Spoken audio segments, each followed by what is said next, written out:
Bismillahirrahmanirrahim. Assalamualaikum warahmatullahi wabarakatuh. Alhamdulillah. Alhamdulillah ala ni'matil Islam. Alhamdulillah ala ni'matil iman. Wa na'lamu annahuma min a'zami ni'amillahi ilaina. Alhamdulillah ala ni'mati Ramadan. Alhamdulillah ala ni'mati siyam wal qiyam. Asyhadu an la ilaha illallah wahdahu la syarika lah wa asyhadu anna sayyidana wa nabiyyana Muhammadan abduhu wa rasuluhu wa khaliluhu wa safiyuhu man la nabiyya ba'dah. Tak bosan-bosan lisan kita mengucap alhamdulillah sebagai rasa kesyukuran kita kepada Allah Subhanahu wa taala. Alhamdulillah dalam keadaan manusia diguncangkan dengan musibah yang besar menimpa dunia pada hari ini. Bahkan ramai di kalangan kita, sahabat kita, orang dekat dengan kita, jiran-jiran kita, mereka sudah pergi duluan menghadap Allah. Qad laqiya rabbahu. Kita semua merasa bersyukur kepada Allah Subhanahu wa taala. Pada pagi hari yang penuh barakah ini di bulan Ramadan 15 ya, Ramadan hari ini kita sudah berada separuh daripada bulan Ramadan. Satu nikmat anugerah yang diberikan Allah Subhanahu wa taala kepada kita semua. Diberikan Allah kita pagi ini masih bisa bernafas kita. Masih Allah berikan kita satu nikmat kesehatan. Nikmat untuk beribadah kepada Allah Subhanahu wa taala. Sehingga pada hari ini kita semua masih bisa hadir di rumah Allah Subhanahu wa taala yang sangat mulia ini. Kalaulah bukan Allah Subhanahu wa taala memilih kita, Bapak Ibu sekalian, siapa yang menyampaikan kita di rumahnya yang mulia ini? Ramai juga orang di luar sana teringin untuk hadir di masjid ini, tapi mereka tidak bisa sampai, mungkin dia sakit, mungkin dia tertidur. Tapi pada pagi ini alhamdulillah ala ni'matil Islam, ala ni'matil iman, ala ni'matil ibadah, kita semua hadir di sini. Dipilih Allah Subhanahu wa taala kita. Salat subuh berjamaah. Salat yang begitu besar kebaikannya di mata Allah Subhanahu wa taala. Alhamdulillah nikmatis sihat, kesehatan. Kita sehat, kita masih hidup ya. Saudara-saudara kita, kawan-kawan kita, sahabat-sahabat kita, apalagi saya kan orang sini, dulu di Menteng ini tinggal. Saya tengok banyak lah sudah ya yang dulu kita kenal, Masya Allah, hari ini mereka sudah tidak bersama kita lagi. Moga-moga Allah mengampunkan mereka, melapangkan mereka dalam kuburnya. Kalau Allah Subhanahu wa taala besok memanggil kita semua, jadilah kita semua husnul khatimah. Tidak ada kebaikan yang kita cari dalam hidup ini, di dunia ini, Bapak Ibu sekalian, kecuali yang pada akhirnya kita akan menjadi seorang yang husnul khatimah. Sia-sialah harta yang kita dapat, sia-sialah kekayaan, anak-anak yang kita miliki, toh pada akhirnya kita su'ul khatimah. Na'udzubillah min dzalik. Karena semua kehidupan dunia ini hanya sementara. Dunia bukanlah tempat tinggal, akan tetapi dunia ini tempat meninggal bagi kita. Terlalu rugilah kita kalau hari-hari kita habiskan hanya untuk mendapatkan dunia semata, tanpa kita berfikir yang pada akhirnya kita akan menghadap Allah Subhanahu wa taala. Pada hari itu kita akan menghadap Allah Subhanahu wa taala. Lalu Allah Subhanahu wa taala akan minta kita semua pertanggungjawaban dalam hidup dan kehidupan ini. So itu selalulah kita mengingat walal akhiratu khairul laka minal ula. Ingatlah sesungguhnya kehidupan akhirat itu jauh lebih baik bagimu dari kehidupan dunia ini. Walal akhiratu khairun wa abqa. Sesungguhnya kehidupan akhirat itu jauh lebih baik dan lebih kekal dibandingkan dunia fana ini. Salawat dan salam sama-sama kita hadiahkan kepada ruh junjungan khairul anam, seorang kekasih yang sangat mengasihani kita, yang sangat cinta kepada kita, yang sangat peduli kepada kita. Dari itu banyak-banyaklah kita mengucap salawat ke atas Nabi SAW. Innallaha wa malaikatahu yusalluna 'alan nabi ya ayyuhalladzina amanu sallu 'alaihi wa sallimu taslima. Kalau Allah dan Rasulnya, innallaha malaikah, kalau Allah dan malaikatnya tidak pernah lupa senantiasa berselawat ke atas Nabi. Dari situ, wahai orang-orang yang beriman, berselawatlah kalian ke atas Nabi dan ucaplah salam kepadanya. Bapak Ibu yang dirahmati Allah Subhanahu wa taala. Jadi pada pagi ini kita berada di bulan Ramadan, di 15 bulan Ramadan. Jadi ketika semalam Pak Budi tanya saya apa judulnya, ya nanti Pak saya bilang kalau saya sudah tahu judulnya baru saya kasih judul, karena saya ini jarang pula berjudul-judul untuk ceramah.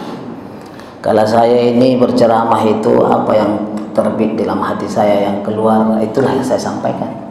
Sebab itu saya ini tak pandai berjudul-judul. Sebab itu sampai tadi pagi belum dapat saya jawab dengan Pak Budi apa judul pembicaraan saya. Tapi yang pastinya ada 3 amalan, yang mana amalan ini tidak ada balasan bighairi hisab. Artinya tidak ada batasan balasannya dari Allah Subhanahu wa taala. Yang pertama siam, puasa. Jadi puasa ini tidak ada hadnya, tidak ada batasan pahala dari Allah SWT. Artinya sungguh luar biasa pahalanya. Sehingga dalam hadis lam yuhaddidul ajru, tidak ada batasan pahala itu ada 3. Yang pertama puasa, yang kedua sabar, yang ketiga suka memaafkan orang. 3 amalan ini tidak terbatas kebaikan Allah atas hambanya. Jadi kalau ibadah lain, siapa yang sholat sunat, yang mengampuni dosanya yang lalu yang akan datang, diberikan Allah dia istana di syurga. Tapi kalau puasa ini, dalam hadis disebutkan kullu amal ibni Adam lahu illa siyam fa innahu li wa ana ajazi bih. Setiap amalnya ibnu Adam, anaknya Adam, manusia itu semuanya akan kembali kepada dia. Setiap kebaikan anak Adam, setiap ibadah yang dilakukan oleh manusia, anak Adam itu kembali ke kita. Illa siyam, kecuali puasa, kata Allah dalam hadis kursi ini. Fa innahu li, kalau puasa itu adalah amalannya, itu adalah kebaikan mereka untuk saya. Fa ana ajaziyun bih, maka sayalah yang akan membalas kebaikan mereka bighairi hisab, tanpa batasan. Jadi sebab itu sungguh luar biasalah puasa ini, Masya Allah. Man shoma ramadhana imanan wa ihtisaban ghufira lahu ma taqaddama min dhanbi, muttafaqun alaih. Siapa orang yang berpuasa di siang Ramadan imanan wa ihtisaban, penuh dengan iman dan ihtisab, mengharap ridhonya Allah, mengharapkan kebaikan-kebaikan semata dari Allah Subhanahu wa taala. Ghufira lahu ma taqaddama min dzambi, lalu Allah akan mengampunkan dosa-dosa dia, dosa yang lewat dan akan datang. Dalam hadis lain disebutkan man qama Ramadan imanan wa ihtisaban, rawahu Muslim, ghufira lahu ma taqaddama min dzambi wa ma ta'akhkhara. Jadi kalau di siangnya kita berpuasa iman wa ihtisaban, di malamnya kita qama, berdiri kita, qiyam kita. Itu sebab sahabat-sahabat Nabi, Bapak Ibu sekalian, sahabat-sahabat Rasulullah, apabila sudah masuk 1 Ramadan, mereka i'tikaf di masjid 30 yauman atau 26 yauman. Mereka itu akan beriktikaf di masjid, tidak keluar lagi dari masjid mulai dari 1 Ramadan sampai akhir Ramadan. Mereka beribadah, semangat, antusias. Mereka sholat, mengkhatamkan Al-Quran. Mereka memperbanyak sholat sunnah, ibadah sunnah mereka. I'tikaf mereka di bulan Ramadan. Itulah sahabat-sahabat Nabi. Malamnya mereka qiyam, malamnya mereka berdiri di hadapan Allah dengan memperbanyak sholat, memperbanyak sholat malam, memperbanyak tahajud, membaca Al-Quran dalam sholat. Ramai sahabat ini Masya Allah, sering mereka itu mengkhatamkan Al-Quran dalam salat mereka itu. Jadi naharuhu bisyam wa layaluhu bil qiyam. Siangnya mereka puasa seperti kita, Masya Allah, puasa. Jaga. Kita ini puasa ini dijaga segalanya, dijaga hati kita, dijaga mulut kita. Ketika ada orang bercakap, maka Nabi SAW mengatakan ini sha'im. Ketika orang sudah mulai menggibah, jangan kita ikut, maka kita katakan ini sha'im, saya sedang berpuasa. Ketika ada orang memancing-mancing kemarahan kita, maka kita katakan ini sha'im, saya sedang berpuasa. Mari kita sama-sama meningkatkan amal kita. Karena kita Bapak Ibu sekalian tidak pasti lagi apakah kita masih hidup tahun depan. Dengan manusia hari ini begitu mudah orang meninggal dunia pada hari ini. Dengan penyakit, dengan jangkitan, dengan wabah ini. Mudah. Saya, sahabat-sahabat saya dari kalangan ustadz-ustadz, guru-guru, baik di Indonesia ini, baik di Malaysia, baik di Arab sana, ramai sudah laqiya rabbahu, mereka sudah berjumpa dengan Allah Subhanahu wa taala. Kadang-kadang kita sedih atas diri kita, ya Rabbi, bagaimanakah saya ini? Khawatir kita. Tapi kita berserah diri kepada Allah Subhanahu wa taala. Wa yutawwilul umur, hanya Allah lah yang bisa memanjangkan umur kita. Wa huwa yu'tina shihha, hanya Allah lah yang memberikan kita kesehatan, hanya Allah lah memberikan kita kebaikan, hanya Allah lah memberikan kita rahmat dan hidayahnya. Kita hadir di masjid ini dipilih Allah, ini anugerah dari Allah. Wa may yuridillahu bihi khairan yufaqihu fid din. Disebut Rasulullah SAW hadis, siapa orang-orang yang Allah inginkan atas diri dia kebaikan, lalu Allah faqihkan dia dalam agama ini, dia Allah jadikan dia paham agama ini. Jadi kalau Allah hadirkan kita di majelis ta'lim, di majelis ilmu, disebabkan Allah ingin atas diri kita kebaikan. Allah ingin kita semua ini ahli syurga. Allah ingin kita ini semua bahagia nanti di alam sana. Kalau di dunia ini kita menderita dengan ujian, cobaan, tidak ada masalah. Tapi jangan sampai kita menderita sehingga disebutkan dalam hadis, paling sedikit ahli neraka itu dalam neraka, paling sedikit mereka itu 1000 tahun dunia. Itu paling sedikit. Itu azab yang paling ringan dalam neraka itu, orang masuk neraka 1000 tahun dunia dia diazab. Itu paling sedikit dosanya itu.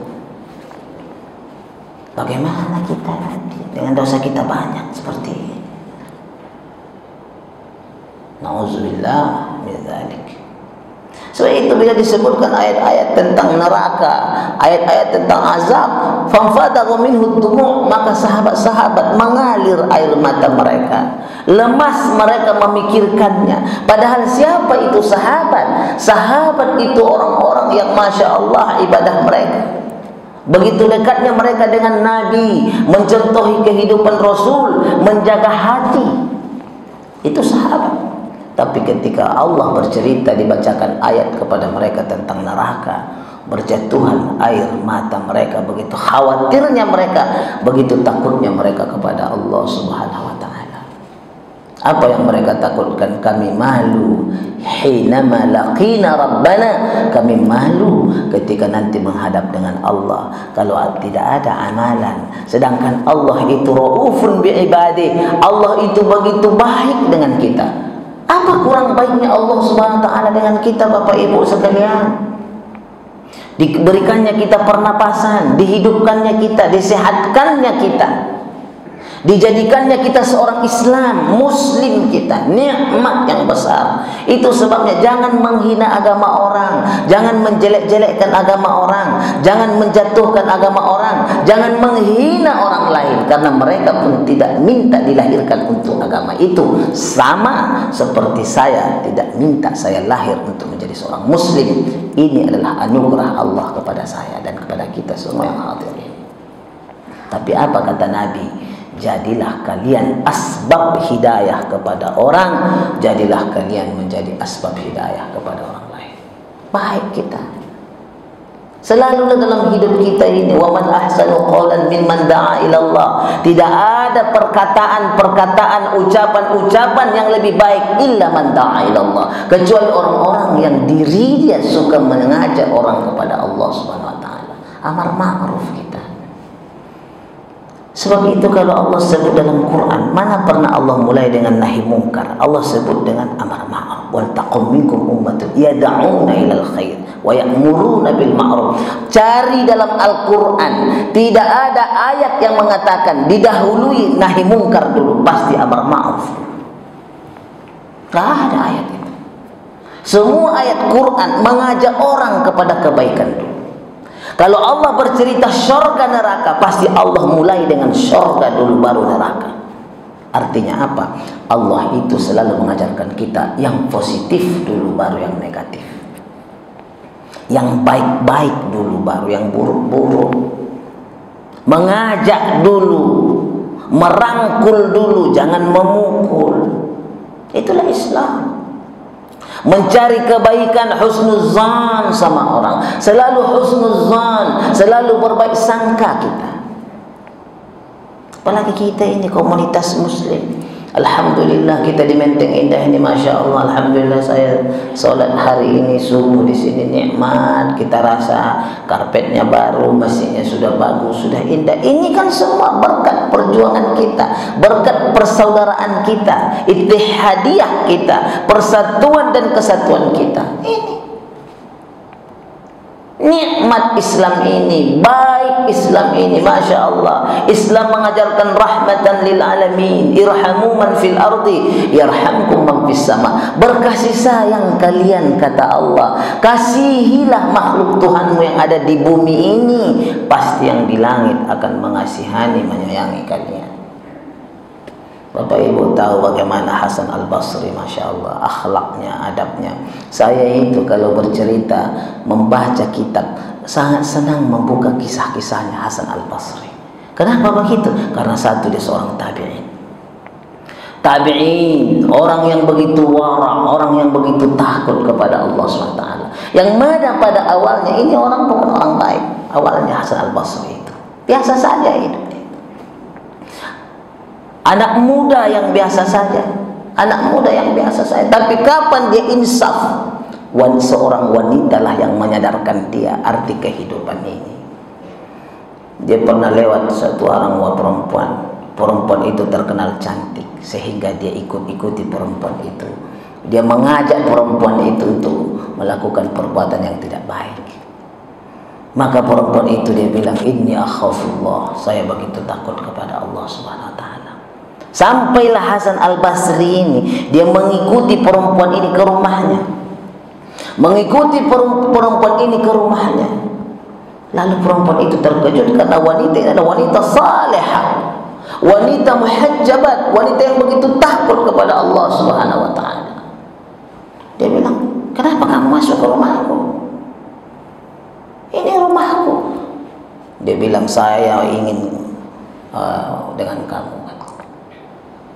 Apa kata dia? Saya melihat matamu, jatuh cinta saya. Itu berjilbab loh, berhijab loh. Dia bilang, saya memandang wajahmu, matamu, sehingga jatuh cinta saya kepada engkau. Kalau begitu tunggulah sebentar, tunggulah sebentar. Akhirnya wanita ini, Bapak Ibu, masuk ke kamar. Dia congkel kedua matanya, ditaruhnya di piring. Lalu dia bilang kepada pembantunya, tolong kasih mata saya kepada laki-laki itu. Akhirnya dia bilang, Tuan, majikan saya ini matanya, ambillah matanya, kau jatuh cinta dengan matanya. Lalu perempuan itu mengatakan, a'udzubillahi min ainayya wa katsirun minan nasi wa katsirun minan nasi yuthimuni bi ainai. Na'udzubillah, aku berlindung kepadamu ya Tuhan. Rupanya kedua mata ini menyebabkan seorang begitu dia maksiat kepadamu. Aku tidak mau lagi mata ini, kembalilah kepada dia. Bila lihat mata itu dengan darah-darahnya di piring, disitulah jatuhlah di perasaan wibawa dia, kesombongan, keangkuhan dia. Akhirnya dia merasa berdosa. Taubatan nasuha Hasan Al-Basri. Akhirnya dia mencari guru, mencari ulama, dan dia mencari wanita itu. Wanita sudah meninggal. Tidak lama setelah itu pendarahan, akhirnya meninggallah wanita ini. Tapi karena dia merasa berdosa bersalah, meminta dia kepada Allah, dia ingin bagaimana keadaan wanita itu. Maka dia berjumpa dalam tidurnya, wanita itu memuji Allah, dimasukkan Allah ke dalam syurga. Dia bilang, apa kata wanita ini? Terima kasih kepadamu hai laki-laki. Dengan mataku itu aku terfitnah di dunia, aku serahkan mataku itu kepada Allah. Itulah keinginanmu. Lalu Tuhan memberikan aku tempat yang terpuji seperti ini di syurganya Allah Subhanahu wa taala.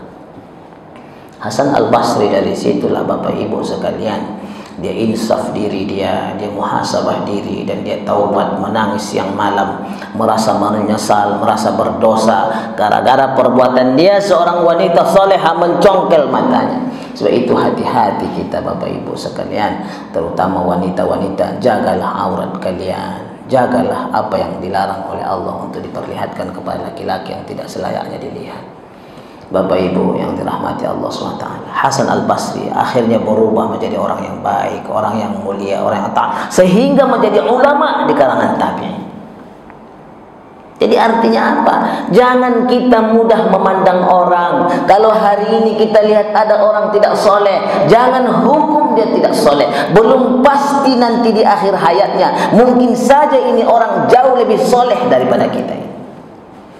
Jangan nampak preman kita takabur, kita hina dia. Jangan, karena saya ini pun belum pasti apa akhir hayat saya. Kita nggak pasti. Apa kurang jahatnya Umar bin Khattab sebelum dia masuk Islam, sebelum dia dapat hidayah? Apa kurangnya dia buat kepada Islam? Apa kejahatan yang semua kejahatan dilakukannya kepada Nabi? Tapi ingat, ketika Allah memberikan dia hidayah, siapa dia?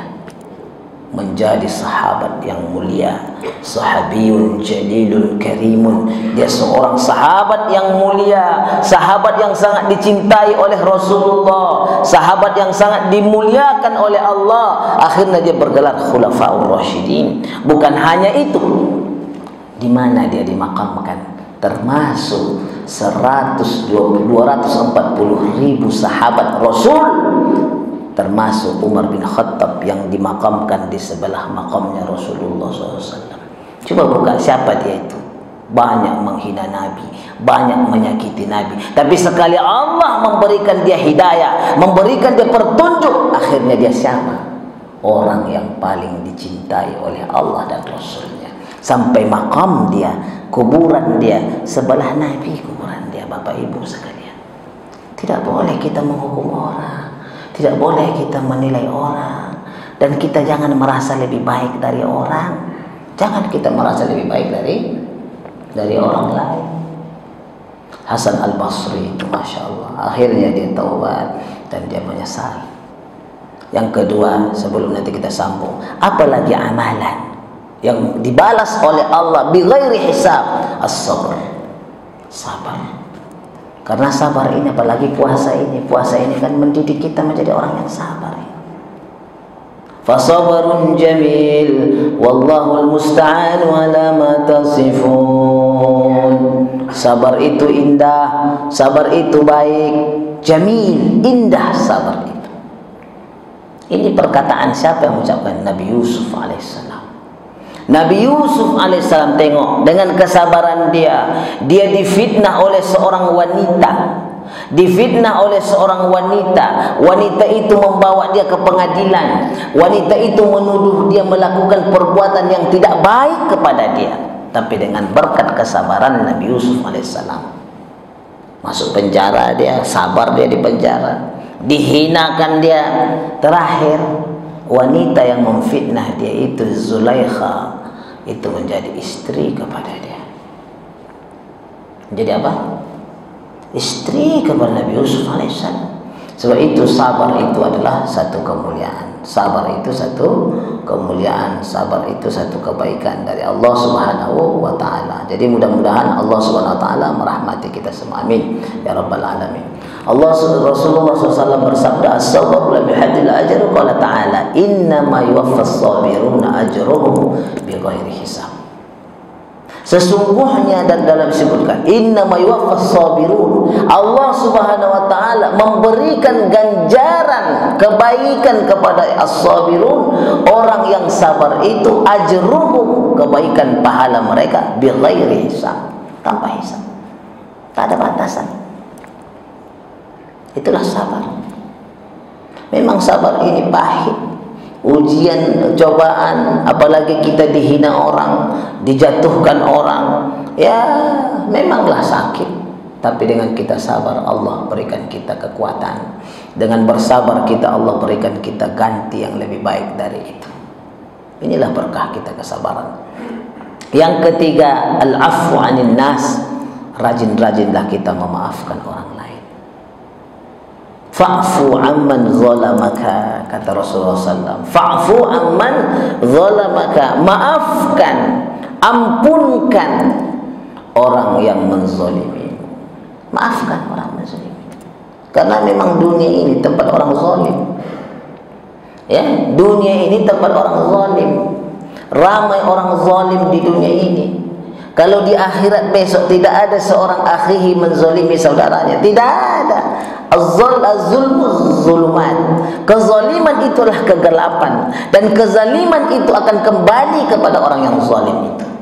Tak ada orang terlepas. Jangan merasa aman dengan kezaliman. Kalau kita menzalimi orang lain, pasti kezaliman itu akan kembali kepada kita, dibalas oleh Allah SWT. Kalau bukan untuk kita, Allah balas untuk anak keturunan kita. Memang seperti itu. Karena zalim itu adalah dosa jariah, dosa yang diwariskan, dosa yang turun-temurun. So itu kezaliman jangan dianggap main-main. Kita menyakiti orang, pasti orang menyakiti kita. Kalau kita tak disakiti orang, orang nanti akan menyakiti zuriat keturunan kita. So itu baru buat baik saja di dunia ini. Wa may ya'mal mithqala dzarratin khairan yara, wa may ya'mal mithqala dzarratin syarran yara. Tengoklah seperti yang saya bilang tadi. Kalau Allah menyebut pembalasan kebaikan, pasti Allah sebut yang baik-baik dulu. Wa may ya'mal mithqala dzarratin khairan yara. Allah mulai dengan khairan yara. Siapa yang berbuat kebaikan pasti dibalas dengan kebaikan. Baru siapa berbuat kejahatan, baru dibalas dengan kejahatan. Allah itu mengajar kita, mulailah dengan kebaikan. Karena Allah dalam firman-firmannya, dalam ayat-ayatnya, Allah itu selalu memulai dengan yang baik-baik. Selalu Allah memulai dengan yang baik-baik. Disebutkan di sini dalam hadis tentang memaafkan orang, faman afa wa aslaha fa ajruhu 'ala Allahi bighairi hisab. Siapa orang afa, yang memaafkan orang lain, wa aslaha, suka dia berbuat islah, mengajak orang berdamai, dia suka mendamaikan orang, fa ajruhu 'ala Allah, maka dia akan dapat pahala yang besar dari sisi Allah, bighairi hisab. Ibu, ini penyakit ibu-ibu ini selalunya. Kalau ibu dengar orang kawan ibu bercakap tentang seseorang yang tidak baik, enggak usah disampaikan kepada orangnya.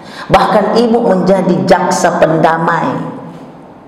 Kalau ditanyanya, betulkah ada dia ngomong kayak gitu kepada saya? Ibu bilang, saya tidak tahu. Mana mungkin dia, sekalipun hakikatnya ibu dengar dia menceritakan orang lain, tapi ibu bilang, saya tahu saya nggak ada.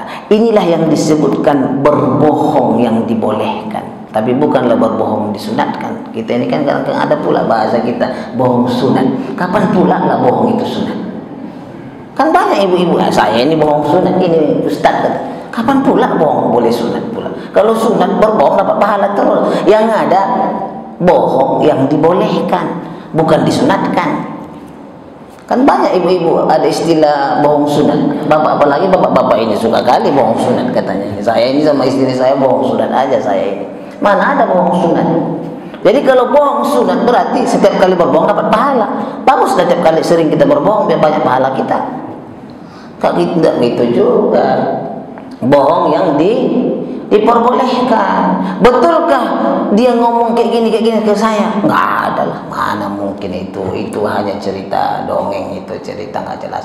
Udahlah, nggak ada itu. Itulah disebut wa aslaha. Suka kita mendamaikan orang yang sedang masalah. Bukan malah menambah berat, menambah lebih parah. Islam tidak begitu. Agama ini dibina atas kebaikan, alal khairat, alal tayyibat, kebaikan-kebaikan agama ini. Sebab itu Rasulullah berdakwah itu sampai Allah sebut, walau kunta fadhan ghalidhal qalbi lam faddu min hawlik. Ya Muhammad, kalau engkau berdakwah dengan kekerasan, dengan fadhan ghalidhal qalb lam faddu min hawlik, pasti mereka akan lari daripadamu. Ud'u ila sabili rabbika bil hikmati wal mau'izatil hasanah wajadilhum billati hiya ahsan. Allah sebut dalam Quran, serulah manusia-manusia ini ke jalan Allah, serulah orang-orang ke jalan Allah. Untuk apa itu? Untuk mereka beriman kepada Allah bil hikmah, dengan cara bijaksana, wal mau'izatil hasanah, dengan nasihat-nasihat yang baik.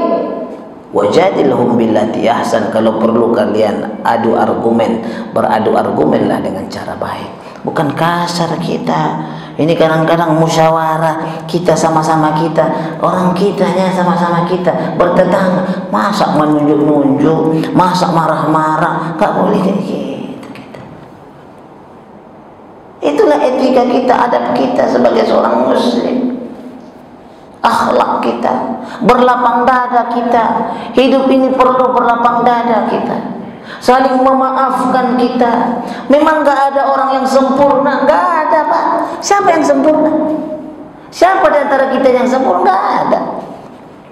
Kita ini bukan Nabi, kita bukan Rasul. Hatta ini Syekh Abdul Razak ini pun banyak kesalahan saya, banyak kekhilafan saya, banyak kekurangan diri saya. Gak ada yang sempurna kita. Orang memandang saya mulia, orang memandang bapak ibu mulia, ketahuilah bukan karena bapak ibu dan saya mulia. Orang memandang saya mulia, orang memandang kita mulia karena Allah masih menutupi aib-aib dan keburukan-keburukan kita. Ingatlah itu.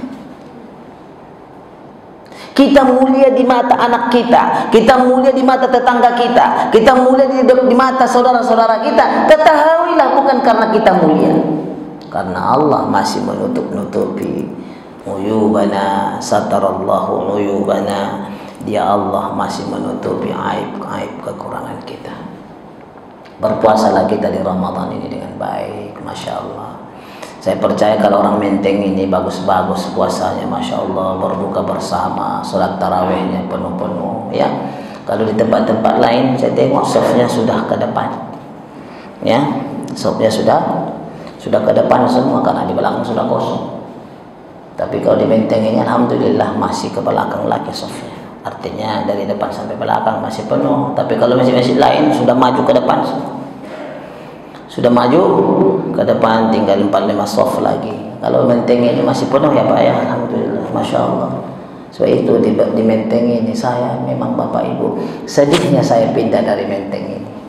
Ya sedih banget saya karena saya sudah bermasyarakat di sini. Orang Menteng ini bagi saya seperti saudara di sini. Baik-baik orangnya, tolong menolong, Masya Allah. Kalau jumpa pun selalu bertegur sapa. Ini perumahan yang luar biasa, perumahan Menteng ini. Perumahan yang diberkahi oleh Allah Subhanahu wa Ta'ala. Begitu mudahnya kita, apapun di Menteng ini untuk membangun masjid, ramai para dermawan muhsinin di sini. Bukan karena bapak ibu kaya, banyak lagi perumahan-perumahan yang lebih kaya-kaya dari kita, tapi kikir mereka. Tapi ini alhamdulillah banyak di sini orang dermawan, banyak di sini orang yang pemurah, orang yang antusias melakukan kebaikan-kebaikan. Ini perlu dipuji kepada Allah SWT. Alhamdulillahirabbil alamin. Selalu berbuat baiklah. Saya kisahkan kisah Hasan Al-Basri, bagaimana Hasan Al-Basri itu berbuat baik kepada orang. Hasan Al-Basri itu Pak, dia ulama, Masya Allah, ulama besar. Pada perjalanan hidupnya tadi, dia ini insaf dan taubat hanya di tangan seorang wanita salihah. Akhirnya belajar selama 20 tahun mencari ilmu. Akhirnya belajar, berjumpa dengan sahabat, berjumpa dengan tabi'in. Hasan Al-Basri itu sampai berguru dengan Sayyidatuna Aisyah radhiyallahu anha. Berangkat dia ke Madinah untuk menuntut ilmu dengan siapa lagi? Anas bin Malik, mencari ilmu. Akhirnya apa itu? Hasan Al-Basri pernah satu hari dia sakit Hasan Al-Basri ini, dia tergeletak di rumahnya. Jadi murid-muridnya lah yang datang ke rumahnya untuk menuntut ilmu. Karena beliau ini mengajar, ulama besar, membuka majelis ta'lim, ribuan umat, ribuan murid-murid beliau mengajar dia seperti misalkan seperti saya, ribuan orang hadir. Sampailah harinya dia sakit. Dah sakit Hasan Al-Basri, murid-muridnya datang ke rumah. Muridnya datang ke rumah, heran itu tuan rumah itu. Kok rame-rame orang datang sini? Rupanya selama 20 tahun Hasan Al-Basri itu ulama besar belum punya rumah, Pak. Menyewa dia. Lalu dia pun tuan rumah itu rupanya bangsa Yahudi dan berbangsa Yahudi dan agamanya Yahudi. Dia heran tengok murid-murid keluar masuk ke rumah. Selama ini nggak pernah Hasan Basri yang keluar. Lalu ditanyanya murid-muridnya, kenapa kalian kumpul-kumpul di sini? Murid-murid Hasan Al-Basri mengatakan, kami ini ingin belajar di sini. Kami ini adalah murid-murid beberapa orang, 2-30 orang yang dipilih oleh guru kami. Karena guru kami dia sakit, jadi kami datanglah ke sini. Karena guru kami dalam keadaan dia sakit pun dia ingin mengajarkan ilmu. Ulama-ulama begitu tradisinya. Ulama-ulama ini kalaupun sakit masih mengajar, Pak. Karena mengajar itu bagi ulama satu ibadah yang sangat besar di sisi Allah Subhanahu wa taala. Lalu guru kamu sakit, iya. Boleh nggak saya mau jenguk dia, membesuk dia? Jadi, Bapak siapa? Bilang sama dia, saya tuan rumah ini. Saya tinggal di atas. Ini rumah saya. Jadi yang guru kami tinggal rumah Bapak, iya, dia sudah menyewa sama saya 20 tahun. Masya Allah. Itulah hebatnya orang-orang dulu ini. Ulama besar, tapi sampai tak punya rumah dia. Akhirnya muridnya jumpa Hasan Al-Basri yang sedang berbaring itu. Guru, ini orang atas nih, yang atas nih. Dia bilang dia tuan rumah, sahibul bait. Dia mau mendatang membesuk tuan guru, bisa nggak? Oh, katakan kepada dia, Bapak itu silahkan datang, masuk. Akhirnya orang ini keluar, kata guru kami, silahkan tuan datang. Dia pun pergi ke atas mengambil makanan. Nah, itu Yahudi ini, Pak. Yahudi kalau pergi tengok orang, dia nggak pernah tangan kosong, apalagi melihat orang sakit. Jadi kalau Bapak pergi tengok orang sakit tangan kosong, berarti lebih parah dari Yahudi. Yalah, kan sering kita bilang, gimana Pak, apa rasanya sekarang? Ya gimana, ada rasa, buah pun tak dibawa. Ditanya lagi, apa rasa Pak? Pahitkah perasaan, mulut pahit? Cobalah bawa apel, manis dia rasa itu. Kan kita kayak gitu, gimana rasanya Pak? Apa rasa? Gimana ada rasa? Apapun Bapak tak bawa, datang tangan kosong kayak gitu. Jangan tersinggung ya Pak ya. Jangan apa? Kita ini kan udah tersinggung. Kita ini Ramadan ini, jangan tersinggung, nanti kurang pahala puasa saya. Ya, Bapak Ibu yang dirahmati Allah. Akhirnya ini Yahudi bawa makanan ke Hasan Al-Basri. Terkejutlah Yahudi itu. Dia lihat ada ember. Dia tengok ke atas, air mengalir. Tek, tek, tek. Dia lihat, tengok ke atas. Dia tanya, Tuan, ini air menetes ke ember yang kau tampung ini sudah lama ini? Sudah, semenjak saya menyewa ruangan. 20 tahun. Ya. Itu kamar mandi saya. Itu kamar mandi saya.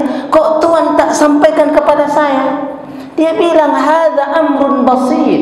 Ini perkara yang kecil, tidak ada masalah bagi saya. Kalau penuh ini ember, saya ganti dengan ember lain. Anak saya membuang airnya, tidak ada masalah bagi saya. Ini urusan kecil. Fabaka Yahudiyun, maka menangislah Yahudi itu. Dia bilang, engkau sabar dengan air menetes dari kamar mandi saya, toilet saya. Kau bilang ini perkara kecil. akhlak besar bagi saya. Saya bersyukur kepada Allah. Rumahmu ini engkau berikan aku menyewa, sudah bersyukur aku kepada Tuhan. Kalau hanya urusan air menetes seperti ini kan masih bisa saya atasi dengan saya tampung, dibuang, tampung lagi. Tidak ada masalah saya.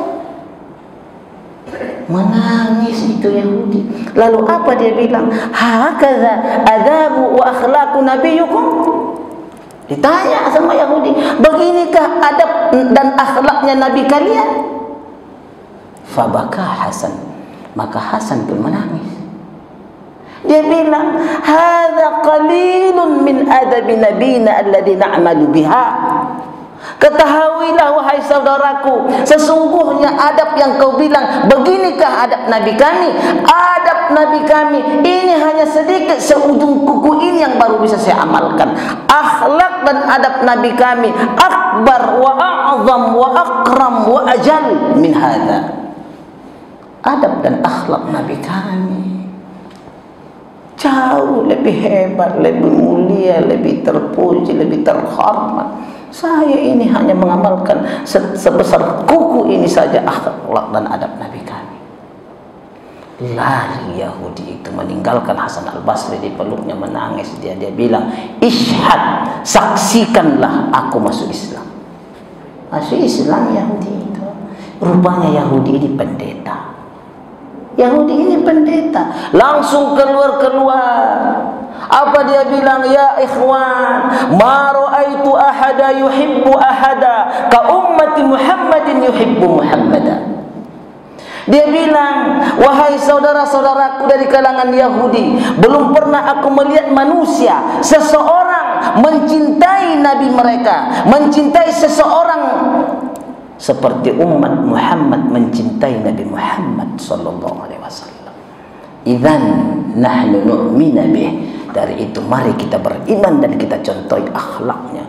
Masuk Islam di Basrah itu mayoritas semua kaum Yahudi hanya dengan satu kejadian. Bayangkan, puluhan ribu manusia masuk Islam hanya dengan satu ember.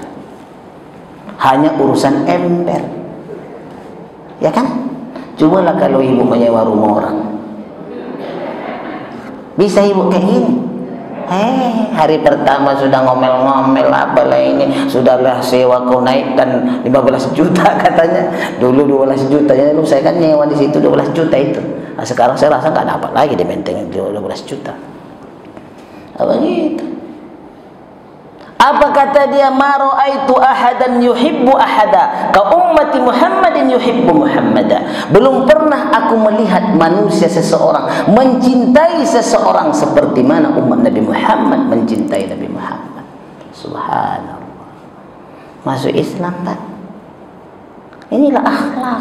Jadi dakwah ini sebenarnya enggak perlu kita panjang-panjang, besar-besar. Cukuplah dengan kepribadianmu yang baik, dengan akhlakmu, uswatul hasanahmu, contoh teladan, kata-kata yang baik, qaulun layyina, qaulan sadida, ucapkan perkataan yang baik, sadida, ucapan yang bagus-bagus, yang lemah lembut, mulayyinun mulayyin. Selesai sudah kita.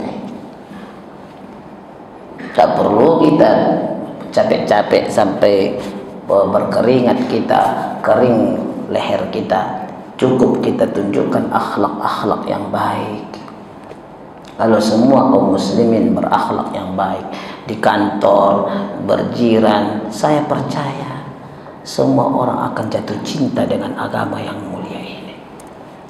Ya, jatuh cinta dengan agama yang mulia ini. Sebab itu marilah sama-sama kita beradab, berakhlak. Kami sebagai ustaz ini pun, Pak, kadang-kadang kita ini khawatir dengan Allah karena diancam Tuhan kita dalam Quran. Kita ini kadang-kadang bercakap tapi tak serupa bikin. Sebagai penutup majelis ini, saya kisahkan, itulah kisah Hasan al-Basri yang kedua. Bagaimana Hasan al-Basri datangi seorang hamba, supaya kita tahu akhlak dan adabnya. Ada seorang hamba sahaya. Dia bilang Hasan al-Basri ini kalau dia ceramah dia menusuk ke kalbu. Apabila dia ceramah itu, Hasan Al-Basri ini ceramah, dia berceramah masuk ke hati dan diamalkan oleh orang. Kenapa begitu? Rupanya Hasan Al-Basri ini kalau dia ceramah dari hatinya lewat mulutnya, dari mulutnya disampaikan sehingga masuk ke telinga hadirin, sehingga hadirin masukkan ke dalam hati mereka, lalu mereka beramal dengannya. Kenapa seperti itu? Karena mereka begitu takut kepada Allah Subhanahu wa taala. Penceramah-penceramah di zaman dulu, ulama-ulama di zaman dulu begitu takut kepada Allah Subhanahu wa taala. Mereka bukan hanya bercakap, tapi sebelum mereka bercakap mereka berbuat dulu. Ini kepada adik-adik ini, anak-anak saya yang tahfiz ini, dan juga adik-adik dari Maskanul Huffaz namanya ya. Mudah-mudahan kalian jadi ulama besok. Biarlah beramal ya sebelum berdakwah. Akhirnya satu hari ada seorang hamba, dia datang kepada Hasan Al-Basri. Ya Syekh, saya ini hamba saya.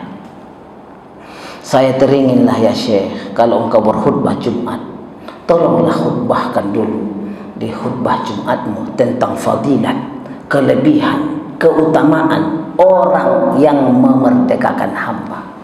Karena saya ingin dimerdekakan oleh majikan saya. Karena saya sudah lama dengan beliau menjadi hamba, sehingga saya mau beribadah pun tidak bisa, karena saya ini hamba, saya ini budak saya. Jadi tolonglah Tuhan, karena Tuhan ini kalau ceramah itu luar biasa, masuk ke hati orang.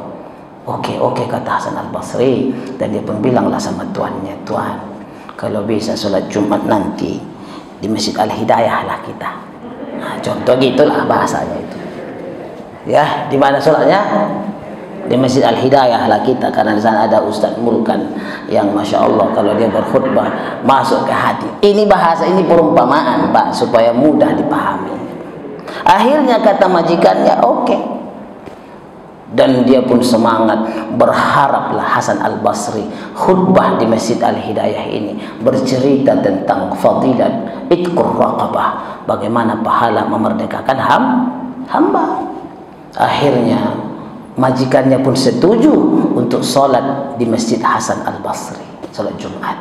Akhirnya berkhutbahlah, berapi-apilah Hasan Al-Basri berkhutbah, tapi tidak menyentuh langsung tentang memerdekakan hamba.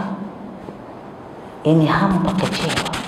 Ya Allah, apakah Hasan Al-Basri Syekh Tuan Guru ini lupa dengan apa yang saya harapkan?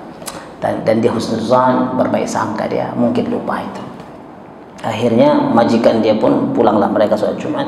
Ditanyalah dia, kata majikannya, bagus sekali khutbahnya itu, menyentuh ke kalbu saya, ke hati saya. Apa yang dia bilang meresap ke jiwa saya.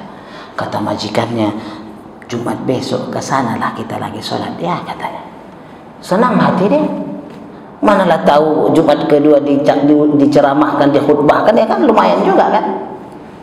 Kata ini hamba, iya Tuhan, katanya, ke sana kita besok, Jumat depan. Jumat kedua datanglah mereka ke Masjid Hasan Al-Basri, mendengar khutbah, khusyuk majikannya, menangis majikannya. Tak juga disentuh tentang apa? Tentang kelebihan fadilat memerdekakan hamba. Tak disentuh langsung. Dua kali kecewa ini orang. Dua kali apa? Dua kali kecewa. Jumat pertama kecewa dia, Jumat kedua tak juga. Tapi apa dia bilang? Gimana Tuhan? Bagus khutbahnya, Masya Allah, mantap. Mantul ya bahasa sekarang. Mantap betul. Betul akhirnya. Kalau begitu Tuhan, Jumat ketiga ke sanalah kita sholat Jumat. Kata tuannya, saya banyak datang ke masjid-masjid, mendengar khutbah para ulama-ulama, para ustadz-ustadz, tapi lain sekali khutbahnya Hasan Al-Basri. Luar biasa. Kalau begitu Tuhan, setujulah Tuhan kan, minggu ketiga, Jumat ketiga ke sana kita sholat. Ya, tuannya bilang ya. Akhirnya bulan ketiga, Jumat ketiga, mulalah Hasan Al-Basri bercerita itqur raqabah, Itqur raqabah, memerdekakan hamba, kelebihan memerdekakan hamba, syurga jaminannya. Allah berikan kebaikan, Allah merdekakan kalian dari azab api neraka. Kalau kalian memerdekakan hamba-hamba kalian, dimuliakan Allah, dicabut Allah kemunafikan dalam diri kalian, diberikan Allah kalian kebaikan dunia dan akhirat. Menangis itu majikan, pulang ke rumah langsung dimerdekakan. Langsung. Ya akhi, sini, aku merdekakan engkau lillahi ta'ala, anta hurrun minni, engkau merdeka dari saya. Sujud syukur dia itu. Alhamdulillah, misi saya sudah tercapai. Saya merdeka nih. Alhamdulillah. Dia pamitan dari majikannya, tuannya, langsung kemana dia pertama pergi? Ke rumah Hasan Al-Basri. Assalamualaikum Syekh. Waalaikumsalam. Jadi Tuan Guru terima kasih. Alhamdulillah, berkat Tuan Guru sudah mengkhutbahkan tentang kelebihan memerdekakan hamba. Hari ini saya sudah merdeka dari perbudakan dan perhambaan. Tapi saya ada satu soalan. Kenapa Tuan Guru berjanji dengan saya dari minggu pertama Tuan Guru menyanggupi, Jumat kedua tak juga, kenapa minggu ketiga? Fabaka Hasan bukaan syadida. Lalu Hasan Al-Basri menangis dia dengan tangisan yang sangat dahsyat. Menangis sampai basah jenggotnya, basah jubahnya. Lalu ditanya, lima bakaita? Ya Syekh, lima bakaita? Inni akhafullah. Aku begitu takut kepada Allah. Maksudnya, saya tidak berani mengkhutbahkan minggu pertama permintaanmu. Enggak berani saya mengkhutbahkannya. Ini fakir, karena saya ini orang miskin, belum punya uang untuk memerdekakan hamba. Jadi saya belum ada uang untuk memerdekakan hamba Jumat pertama, sehingga saya mengumpul-ngumpul uang. Minggu kedua, Jumat ketiga. Kamu tahu tidak, hari Kamis sebelum Jumat ketiga, Allah yu'tini rizqa, Allah memberikan aku rezeki, sehingga dengan rezeki itu aku dapat mencari hamba, ku merdekakan hamba itu malam Jumatnya, barulah aku berani mengkhutbahkannya pada hari Jumat. Subhanallah. Fabakau wa baqautu labhu, maka menangis dan menangislah semua hadirin yang mendengar ucapan itu. Inni akhafullah, saya begitu takut dengan firman Allah Subhanahu wa taala, lima taquluna ma la taf'alun. Kenapa kamu mengatakannya? Karena kamu semua tidak mengamalkannya. Kabura maqtan indallah, begitu besarnya azab dan siksa Allah. Antaqulu ma la taf'alun, kamu mengatakannya sedangkan kalian tidak berbuat dengannya.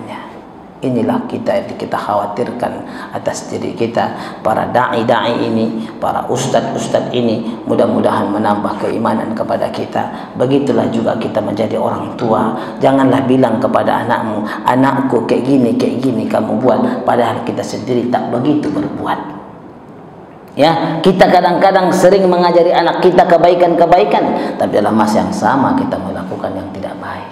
Kalaupun anak kita tidak tahu kita berbuat yang tidak baik, tapi yang Maha mengetahui itu pasti dia melihat kita. Kita ikut juga dalam ayat ini, kabura maqtan indallah, besarlah azab Tuhan kamu mengatakan dan kamu tidak berbuat. Wal afu minkum, sampai di sini saja. Mudah-mudahan menambah keimanan kepada kita, terutama kepada saya yang fakir ini. Mudah-mudahan menambah keimanan, ketakwaan, menjadi lebih baik kita insyaallah taala. Sekali lagi saya mohon maaf kepada Bapak Ibu sekalian kalau ada tersinggung dengan ucapan bahasa saya. Tidak adalah niat saya untuk menyinggung mana-mana pihak di dalam majelis ini. Yang datang yang baik itu datangnya dari Allah, yang tidak baik itu datangnya dari diri saya sendiri. Wal afu minkum. Assalamualaikum warahmatullahi wabarakatuh. Ada soalan di sini kah? Tolong ditutup. Biasanya ada pertanyaan-pertanyaan. Karena sudah lama saya di sini, tidak ke sini ya kan, jadi nggak tahu pula tradisi di sini lagi. Oh, ditawarkan ya, silakan kalau ada yang mau bertanya Bapak Ibu. Karena Ibu kan nggak perlu masak sarapan pagi ini, jadi banyak waktu lapang lah. Seharusnya kan masak sarapan dulu ya. Ada yang mau bertanya? Tidak ada? Nah, kalau kita tidak ada, kita doa lah ya. Kita tutup majelis. A'udzu billahi as-sami'il 'alim minasyaitonir rajim. Bismillahirrahmanirrahim. Alhamdulillahi fatiris samawati rabbil arsyil karim. Anta ilahuna wa anta maulana wa anta ala kulli syai'in qadir. Anta ilahul awwalina wal akhirin. La ilaha illa anta khalaqtana wa nahnu ibaduka ya rabbal alamin. Allahumma rabbana taqabbal minna siyamana wa qiyamana wa salatana wa dirasatana tammah wa ghafir lana dhunubana wa khatayana ammah wa la tu'adzibna yawmal qiyamah innaka alaina qadir birahmatika ya arhamar rahimin. Wahai Allah Zat yang maha mulia, wahai Allah Zat yang maha pemberi, berkahilah majlis kami ini ya Allah, berkahilah kami semua ya Allah. Terimalah segala amal ibadah kami ya Allah, terutama puasa kami ya Allah. Jagalah kami untuk berpuasa ya Allah. Ringankanlah tubuh badan kami untuk beribadah di bulan yang penuh dengan keberkahan ini ya Allah. Jauhkanlah kami dari kemalasan di bulan ini ya Allah. Akhirnya kami dapat berpuasa dengan sempurna di siangnya, beribadah di malam harinya ya Rabbal Alamin. Ampunkan dosa-dosa kami ya Allah. Ampunkan dosa ayah dan ibunda kami ya Allah. Ampunkan dosa ayah dan ibunda kami ya Allah, terutama ibu kami yang telah mengandungkan kami 9 bulan 10 hari. Ibu yang sudah melahirkan kami ya Allah, bersimbah darah ibu kami ya Allah untuk kami lahir ke dunia ini. Ya Allah, ampunkan ayahanda kami ya Allah. Siapapun di antara kami ini yang masih hidup orang tuanya, sehatkan, afiatkan mereka dalam kebaikan ya Allah dan ketaatan. Siapapun yang sudah berpulang orang tuanya, ampunkan mereka dalam kuburnya ya Allah. Lapangkan mereka dalam kuburnya ya Rabbal Alamin. Ya Allah, berkahilah hidup kami, berkahilah keluarga kami, berkahilah anak-anak kami ya Allah. Jadikanlah anak-anak kami anak yang saleh dan salihah. Jadikanlah anak-anak kami sebagai cahaya mata bagi kami ya Allah, penyejuk hati dan jiwa kami ya Rabbal Alamin. Ya Allah, rezekikanlah kami dengan rezeki yang halal, yang penuh dengan keberkahan, yang dengan rezeki itu kami dapat bersyukur kepadamu ya Allah. Dengan rezeki itu kami dapat mendekatkan diri kami kepadamu ya Allah. Berkahilah seluruh jamaah yang hadir dan yang tidak dapat berhadir pada hari ini ya Allah. Rahmatilah kami semua di sini ya Rabbal Alamin. Ya Allah, ya Tuhan kami, amankanlah, damaikanlah negara kami yang tercinta ini ya Allah. Jauhkanlah negeri dari huru-hara ya Allah. Jauhkanlah dari negeri ini daripada apa-apa yang kami tidak inginkan berlaku di negeri ini ya Allah, sehingga negeri kami ini menjadi baldatun thayyibah wa rabbun ghafur ya Rabbal Alamin. Ya Allah, peliharalah anak-anak kami ya Allah, zuriat keturunan kami ya Allah. Jadikanlah mereka orang yang baik ya Allah, sebagai kebanggaan kami, qurrata uyun kepada kami ya Rabbal Alamin. Rabbana atina fid dunya hasanah wa fil akhirati hasanah wa qina adzabannar. Wa sallallahu wa sallim wa barik alaihi walhamdulillahi rabbil alamin. Bapak Ibu yang dirahmati Allah, karena sudah masuk syuruk, karena ada hadis Nabi sallallahu alaihi wasallam, siapa salat subuh berjamaah ya dan dia tidak meninggalkan masjid, kecuali dia salat sunat syuruk 2 rakaat, dapatlah dia pahala seperti haji bersama saya, kata Nabi. Jadi jangan ditinggalkan ya. Kalau masih ada wudu, langsung sholat sunat syuruk 2 rakaat, karena besar fadilatnya, besar keutamaannya, besar kemuliaannya. Siapa yang sholat subuh berjamaah dan dia menunggu di masjid sampai syuruk, dan dia tidak meninggalkan masjid sampai syuruk, lalu dia sholat sunat 2 rakaat, dapatlah dia pahala seperti haji bersama saya. Dicabut Allah kemunafikan dari diri dia ya. Jadi itulah yang saya mau harapkan. Sekali lagi saya mengucapkan Assalamualaikum warahmatullahi wabarakatuh.